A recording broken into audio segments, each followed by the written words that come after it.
Lejt il-kbir tal-qawmin tal-mulej mill-imwiet. L-ewwel qari.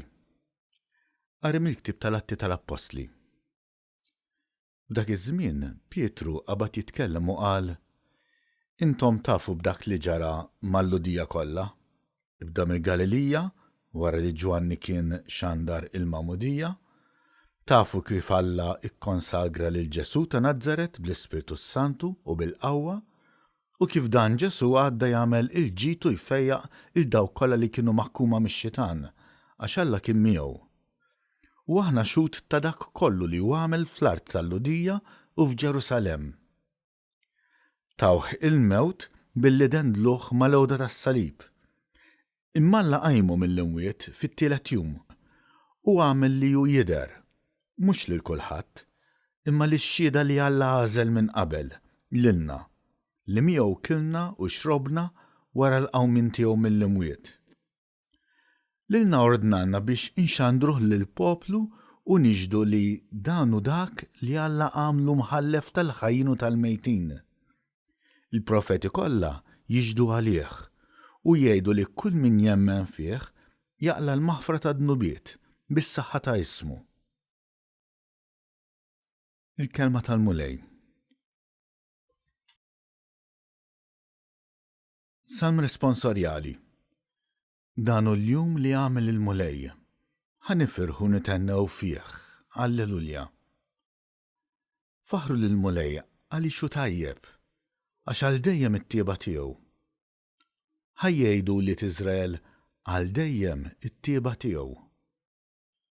Dan hu l-jum li għamel il-mulej, ħanifirħu u nitennew fih. Alleluja. Il-leminija tal-mulej il-fuq merfuqa. Il-leminija tal-mulej għamlet ħwejjeġ taħila.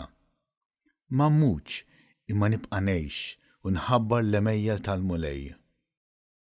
Dan hu l-jum li għamel il-mulej, ħanifirħu nitennew fih. Alleluja. Il-ġebla li warbu l-bennejja saret il-ġebla tax-xewka. Bis-saħħa tal-mulej seħħ dan. Ħaġa tal-għaġeb f'għajnejna. Dan hu l-jum li għamel il-mulej, ħanifirħu nitennew fih. Alleluja.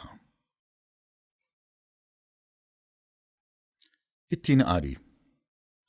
Qari mill-ewwel littra ta' San Pawl Apostol il-Korintin. Ħuti, ma tafux li ftit ħmira ittella l-għaġna kollha? Tnattfu mill-ħmira l-qadima ħalli tkunu għaġna ġdida kif intom bla ħmira. Il-ħaruf tal-għejt tagħna li hu Kristu hu maqtul.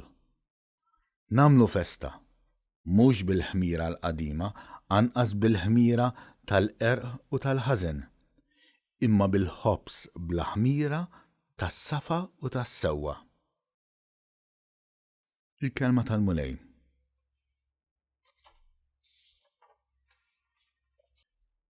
L-Evanġelju.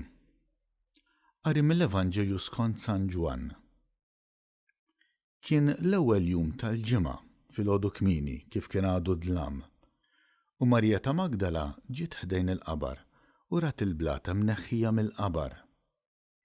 Għalhekk telqet tiġri għand Xmum Pietru u għand id-dixxiplu ieħor li kien ħobb Ġesu u qaltilhom qalgħu lill-mulej mill-qabar u ma nafux fejn qegħduh. Pietru u d-dixxiplu ieħor ħarġu u ġew ħdejn il-qabar. It-tnejn ġraw flimkien, imma d-dixxiplu ieħor ħaffef aktar minn Pietru u lħaq qablu ħdejn il-qabar. Tbaxxa u ra l-faxex tal-għażel imqiegħda hemm, iżda ma daħalx. Imbagħad wasal warajh Xmum Pietru, daħal fil-qabar u ra l-faxex tal-għażel imqiegħda hemm u l-maqtul li kien madwar rasu. Dan ma kienx mal-faxex imma mitwi u mqiegħed f'post għalih. Imbagħad id-dixxiplu ieħor li kien wasal l-ewwel ħdejn il-qabar daħal hu wkoll. Ra u emmen. Sa dakinhar kienu għadhom ma femux l-Iskrittura li tgħid li kellu jqum mill-imwiet. Il-kelma tal-mulej.